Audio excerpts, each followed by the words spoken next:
जो मेरी इंफॉर्मेशन है मैं वो आपको देता हूँ। वो सोच ये थी कि अक्टूबर में इलेक्शंस करवा दिए जाएं, ठीक। और इस बारे में मेरी मालूमात के मुताबिक इलेक्शन कमीशन से भी बात हुई थी, और वो कह रहे थे कि हम पुरानी हल्का बंदियों पे करवा सकते हैं, नई हल्का बंदियों पे नहीं करा सकते। अच्छा, ये जानना बताइए कि एक मिनट, रिफॉर्म, अबूरी हुकूमत बहुत अहम बात की सर, ड्यूरेशन ऑफ अबूरी हुकूमत और 3 रिफॉर्म महीने में भी, क्या रिफॉर्म करें? किस किस्म के होंगे? 3 महीने में रिफॉर्म्स कैसे करें? जी हाँ।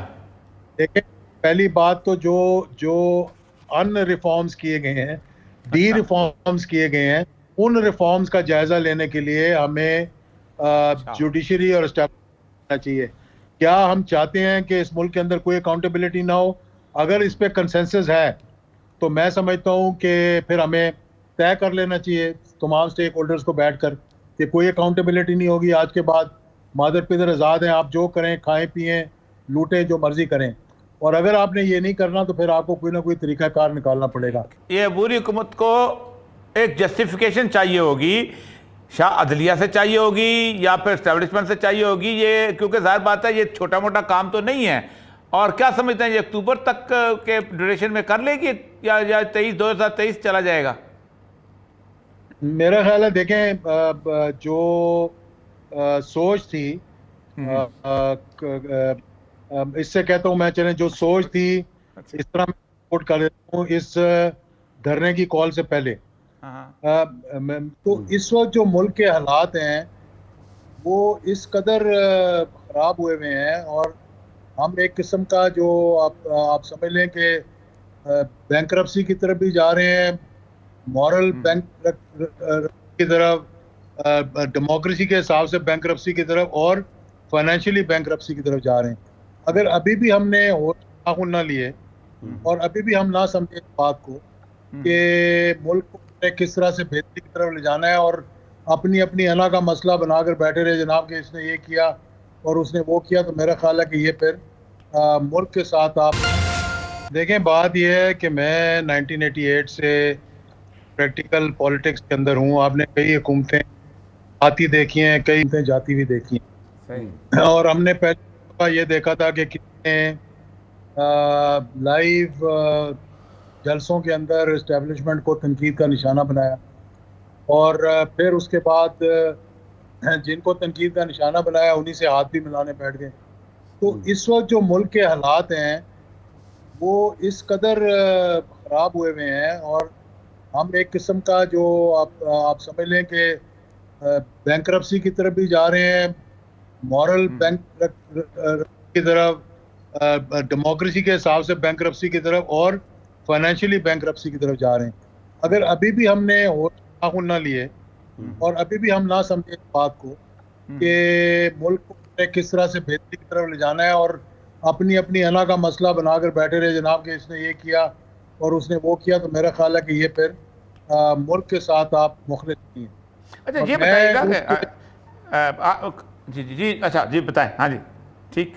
मैं सिर्फ ये कह रहा हूं कि हम और ये साहब इस स्टेज पर हैं कि हमने बहुत करीब से इक़्तिदार को भी देखा है, मुतअद्दिद मरतबा पार्लियामेंट का भी हिस्सा रहे हैं, वजीर भी रहे हैं, और 11 साल में मेरे वालिद का ज़माना आपको पता है, उस वक्त भी बहुत करीब से मामलात को देखा है।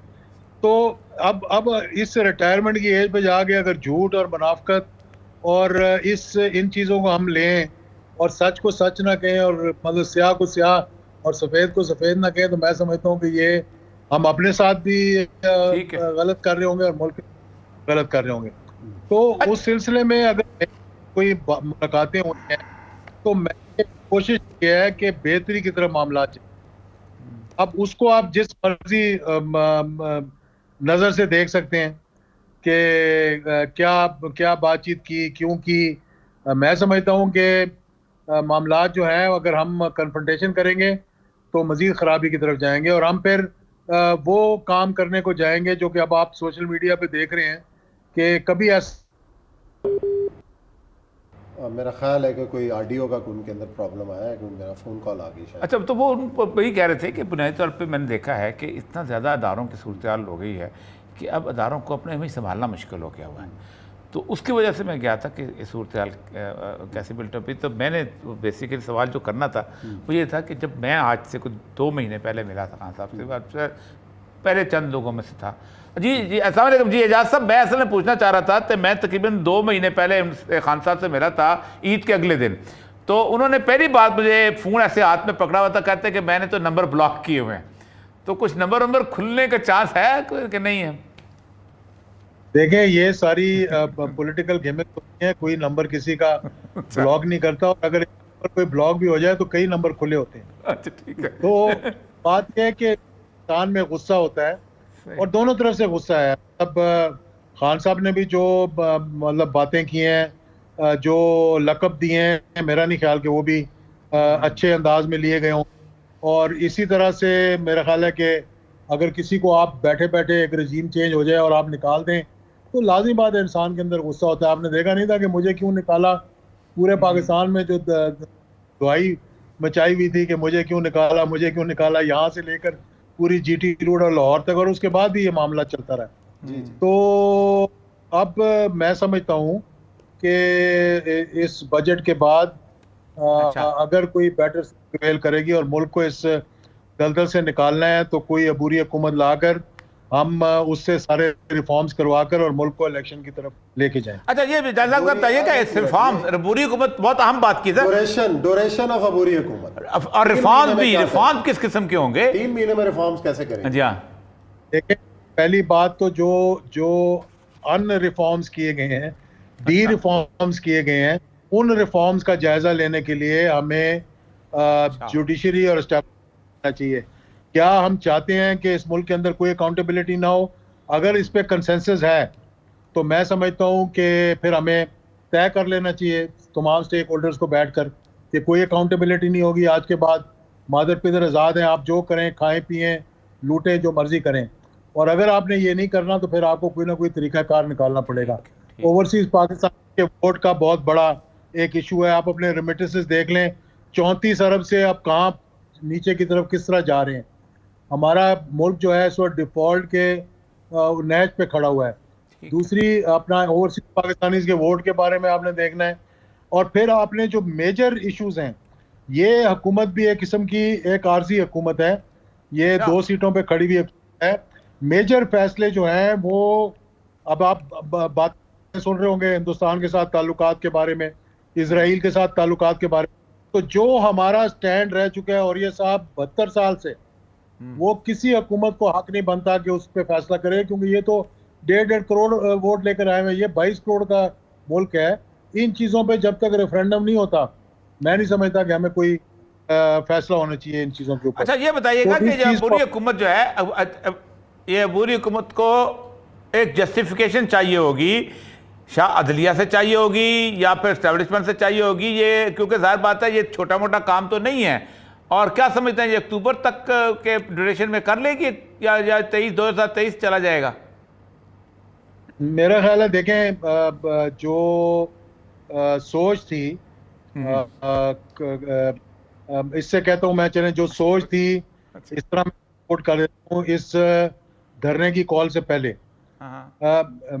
जो मेरी इंफॉर्मेशन है मैं वो आपको देता हूँ। वो सोच ये थी कि अक्टूबर में इलेक्शंस करवा दिए जाएं, और इस बारे में मेरी मालूमात के मुताबिक इलेक्शन कमीशन से भी बात हुई थी, और वो कह रहे थे कि हम पुरानी हल्का बंदियों पे करवा सकते हैं, नई हल्का बंदियों पे नहीं करा सकते। सही है। तो एक कंसेंसस हो रहा था, लेकिन फिर बीच में ब्रेक लग गया। तो मैं नहीं कह रहा कि अक्टूबर में हो या नवंबर में हो या दिसंबर में हो, मैं ये कह रहा हूँ कि जितनी जल्दी इलेक्शंस होंगे। देखिए, इस वक्त आपसे कोई बात नहीं करेगा।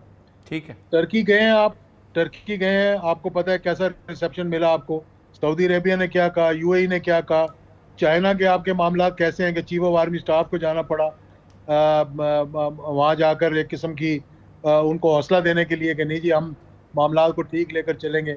तो इन हालात में जब तक आप एक कंटिन्यूटी नहीं आएगी, जब तक एक स्टेबिलिटी नहीं आएगी, आप ठीक ही मांगते रहेंगे और मतलब दिन ब दिन खराबी की तरफ जाए।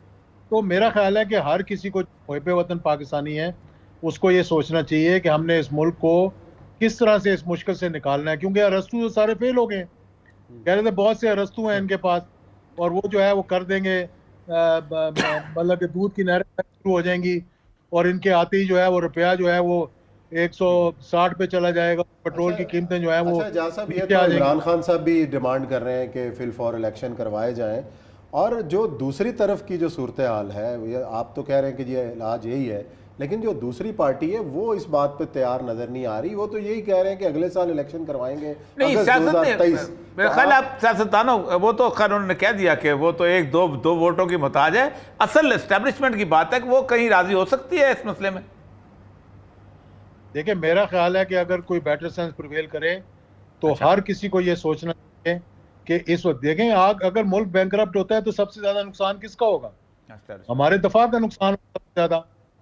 हम तो चलो सरवाइव कर जाएंगे, लेकिन आपके मुल्क का दिफा, आपके मुल्क की जो सारे मामलात जो हैं वो किस तरह से आप उनको लेकर चलेंगे? आपकी इतनी बड़ी रिक्वायरमेंट्स हैं डिफेंस के लिए, आपने उनको लेकर जब चलना होगा तो एक स्टेबिलिटी कंटिन्यूटी होएगी ना।